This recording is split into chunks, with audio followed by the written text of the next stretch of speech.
मध्ये 2-3 दिवस मी घरी नसल्यामुळे टोमॅटो फ्रीजमध्ये खूप सारे शिल्लक होते. मी असलं की टोमॅटो टाकून भाज्या बनवते. आई अजिबात बनवत नाहीत. मग म्हटलं टोमॅटो खूप शिल्लक आहेत, आज डायरेक्ट टोमॅटोची चटणीच बनवावी.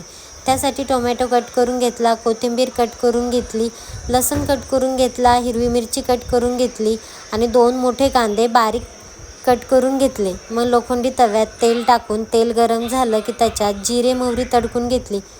मग लसण, हिरवी मिरची, कढीपत्ता, बारीक चिरलेला कांदा, चवीनुसार मीठ टाकून तेलात परतून घेतला.